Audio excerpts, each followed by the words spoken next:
오늘 미국 증시는 반도체 지수의 급락으로 전반적으로 큰 하락이 나왔습니다. 나스닥 지수 역시 개파락하면서 단기적인 흐름이 깨졌고, 특히 최근 강하게 상승했던 AI 관련 성장주들의 하락폭이 크게 나왔습니다. 아마 오늘 하락을 보고 걱정하시는 분들이 많을 것 같습니다. 결론부터 말씀드리면 단기적인 흐름은 분명 좋지 않고 추가적인 조정 가능성도 있다고 생각합니다. 하지만 현재 하락이 미국 증시의 전체적인 상승 흐름을 바꿀 정도의 문제라고 생각하지는 않습니다. 오히려 지수가 조금 더 하락한다면 개인적으로는 다시 좋은 매수 기회가 만들어질 수 있다고 보고 있습니다. 이번 영상에서는 반도체 지수와 나스닥 지수의 흐름을 분석하고 현재 시장에서 가장 중요한 장기금리와 섹터 로테이션까지 전체적으로 말씀드리겠습니다. 먼저 오늘 가장 중요하게 봐야 하는 반도체 지수부터 보겠습니다. 오늘 약 5%의 큰 하락이 나오면서 10일, 20일 이동평균선을 개파락으로 한 번에 이탈했습니다. 이렇게 주요 이평선을 개파락으로 한 번에 이탈하는 움직임이 나오면 보통은 다시 V자로 상승할 확률보다는 단기적으로 조금 더 하락한 이후 상승하거나 현재 레벨에서 어느 정도 횡보하면서 다음 움직임을 결정하는 경우가 많습니다.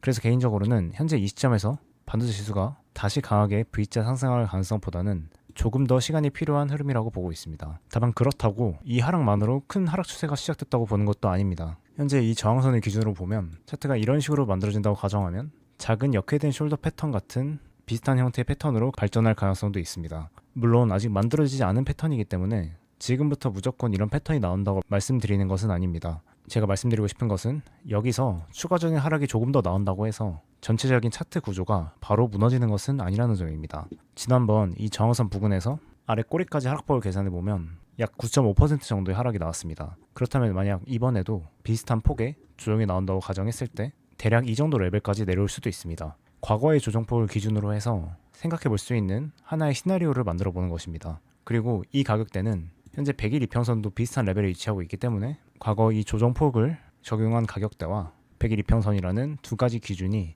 비슷한 구간에서 겹치게 됩니다. 현재 위치를 기준으로 계산하면 반도체 지수가 약 4% 정도 더 하락했을 때 비슷한 구간에 접근하게 됩니다. 개인적으로는 이 정도까지 조정이 나오게 되면 과매도 구간에서의 매수를 고려할 수 있는 위치라고 생각합니다. 그리고 여기서 중요한 것은 개별 주식들의 움직임입니다. 예를 들어 반도체 지수는 현재 10일과 20일 이평선을 모두 이탈하고 이 상태에서 추가적으로 더 하락이 나왔는데 내가 보고 있는 AI나 반도체 주식이 10일이나 20일 이평선 같은 단기 이평선을 유지하고 있거나 오히려 상승 흐름을 유지하고 있다면 그만큼 지수보다 훨씬 강한 주식이라고 볼 수 있습니다. 저라면 이런 주식들을 미리 선별해 놓고 지수의 과매도 시점에서 개별 주식 매수를 고려할 것 같습니다. 즉 현재 이 하락만으로 차트 흐름이 깨졌다고 볼 수는 없지만 조금 더 안전하게 투자하기 위해서는 바로 매수하기보다는 조금 더 추가적인 조정을 기다리면서 지수보다 강하게 흐름을 유지하는 주식을 찾는 것이 더 좋은 전략이라고 생각합니다. 이번엔 나스닥 지수를 간단하게 보겠습니다. 최근 이 플래그 패턴을 돌파했을 때 긍정적인 움직임을 기대한다고 말씀을 드렸는데 오늘 갑자기 큰 개파락이 나오면서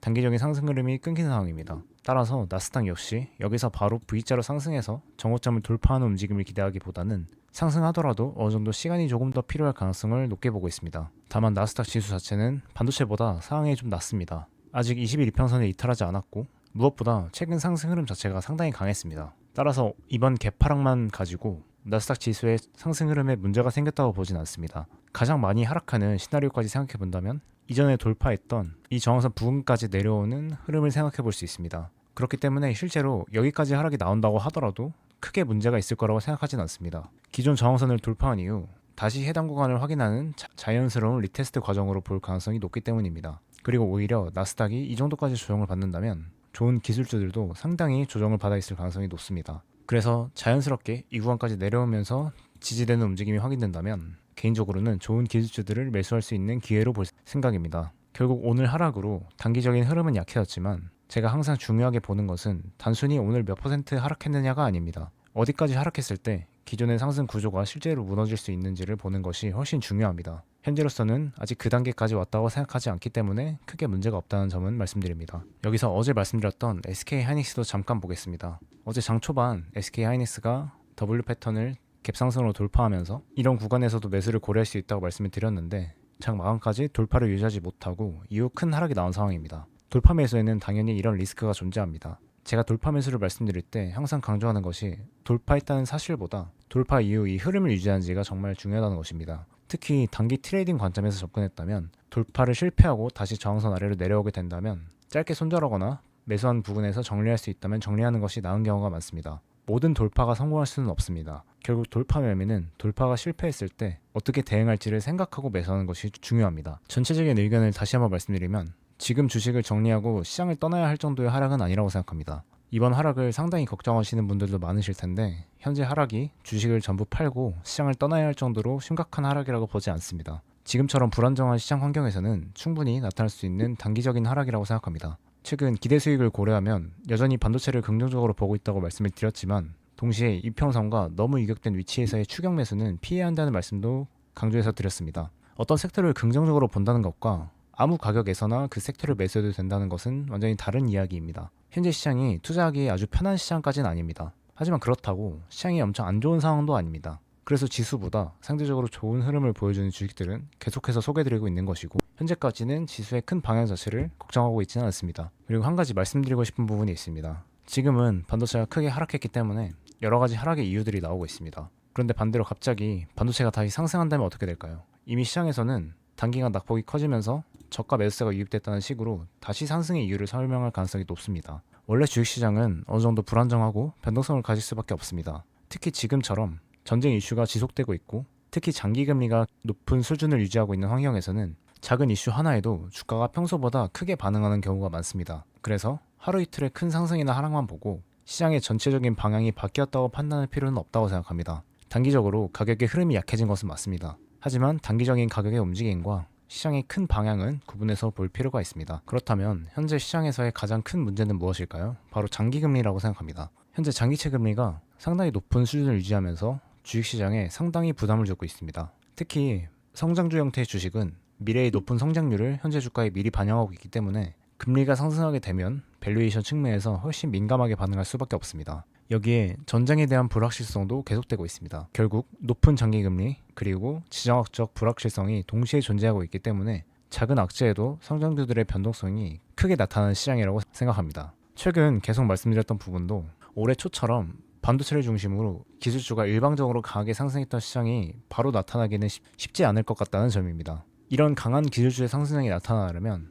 장기금리가 어느 정도 안정되고 전쟁을 포함한 매크로의 불확실성도 완화될 필요가 있습니다. 그런데 현재로서는 두 문제 모두 단기간에 해결되기는 쉽지 않아 보이고 이 점 때문에 기술주가 잘 상승할 수 있는 시장이 현재까지는 나타나고 있지 않다고 봐주시면 되겠습니다. 이런 환경 때문에 최근 시장에서는 계속해서 섹터 로테이션이 나타나고 있습니다.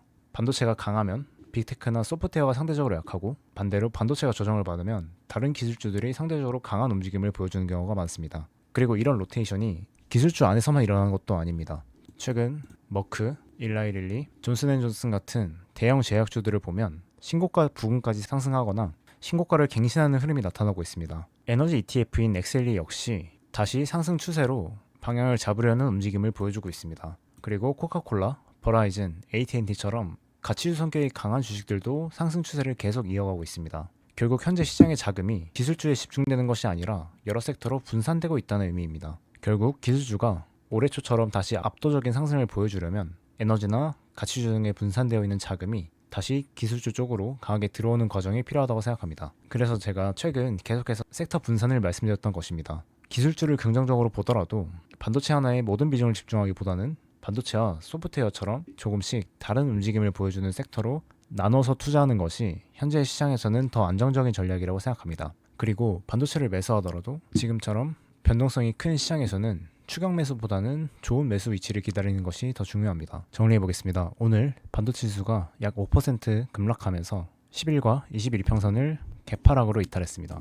따라서 단기적인 흐름이 약해진 상황이고 바로 다시 V자로 상승하기보다는 추가적인 조정이나 약간의 횡보 과정을 거칠 가능성을 조금 더 높게 보고 있습니다. 하지만 전체적인 차트 흐름에는 아직 문제가 없는 상황이라고 보고 있고 앞서 말씀드린 시나리오대로 하락이 나온다면 오히려 좋은 주식을 매수할 수 있는 기회라고 볼 수 있습니다. 그리고 가장 중요한 것은 AI 펀더멘털이 이번 하락으로 변한 것은 아니라는 점입니다. AI 투자는 계속되고 있고 실제 수요와 매출로 연결되고 있습니다. 현재 시장을 하락시키는 가장 큰 문제는 AI 수요의 문제가 아니라 높은 장기금리와 전쟁을 포함한 매크로의 불확실성이라고 생각합니다. 이런 문제들이 해결되기 전까지는 올해 초처럼 기술주가 일방적으로 상승하기보다는 지금처럼 섹터 로테이션과 높은 변동성이 반복될 가능성을 열어두는 것이 좋습니다. 그래서 현 시점에서는 시장을 너무 무서워해서 좋은 주식을 전부 정리할 필요도 없고 반대로 기술주, 특히 AI 관련 주식들의 전망이 좋다고 해서 관련 주식들을 급하게 추격 매수할 필요도 없습니다. 지수의 조정을 기다리면서 지수보다 강한 주식을 찾고 좋은 위치에서 매수하는 것이 지금 시장에서는 가장 중요한 전략이라고 생각합니다. 현재까지는 전체적인 지수의 방향을 여전히 상승 쪽으로 보고 있고 AI 펀더멘털에도 큰 변화가 없기 때문에 이번 단기적인 하락 자체를 너무 크게 걱정할 필요는 없다고 생각합니다. 향후 시장에서 중요한 흐름의 변화가 나타난다면 바로 말씀드리도록 하겠습니다. 감사합니다.